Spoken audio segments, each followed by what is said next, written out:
I've been using a French press for a while, but when I saw that Mueller had one in stainless steel, I had to check it out. What's awesome is I ordered it yesterday off Amazon, and the next morning it was at my house. So I'm going to kind of unbox it with you guys, show you the little details about it, and then we are going to make a cup of coffee too. So this is a double-walled stainless steel and comes with a cover and 3 filtration systems. The one I have is the 20 ounce, but it does come in the 20 and the 34 ounce. Since basically when we make coffee, I make a 14 ounce cup, and then I split it with my husband. This was plenty for us. It does have a triple filtration system and does come with 2 replaceable stainless steel mesh filters that are going to keep the grounds from coming up and keep them out of your cup of coffee. Now, making a fresh cup of coffee, usually the grounds for the coffee are a little bit thicker, kind of like. So if you ground your coffee on your own, then on the machine that you use it on is probably going to tell you which ones are for the French press, like this one here. I grabbed some organic coffee and did grind them in there. You're going to put, for the full pot, they say 4 tablespoons of coffee in there. Now you can adjust that to whatever strength coffee you need, but usually if you want the coffee kind of richer, all you're going to do is leave it in there to steep a little bit longer. What I love about this machine is you can actually also make tea in it. So if you love making hot tea, you can do it the same way. Boil some water, add the tea at the bottom, let it steep in there after you add the water, and then go. Let the water sit when you're making the coffee a little bit so that it's not too hot when you're putting it in there. Drop some coffee inside, stir it, and then after stirring it, go ahead and add the rest of the water to whatever line you want to grab it at.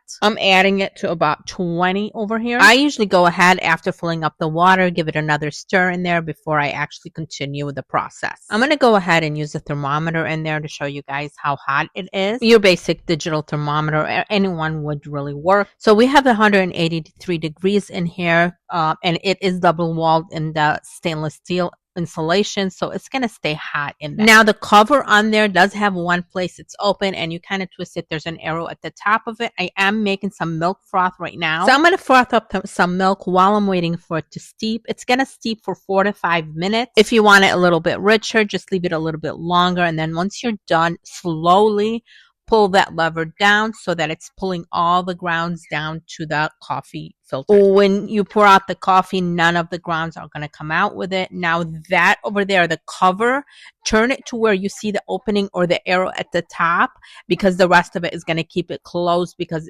so it's not spilling. When ready, go ahead and pour your coffee. Glass cups always make it look like it's light. It's actually pretty good thick coffee. Now I would see nothing wrong if you put 5 spoons instead of 4 in there. So we have our coffee in the cup, pouring the milk froth right on top of it, looking like a beautiful cup of coffee that didn't pass through plastics and all that other things. Just a healthier, better way to drink your coffee. Love the flavor of French press coffee. And if y'all want to grab any of the stuff that I showed you, I'm going to leave a link right in the comments below. And don't forget to subscribe.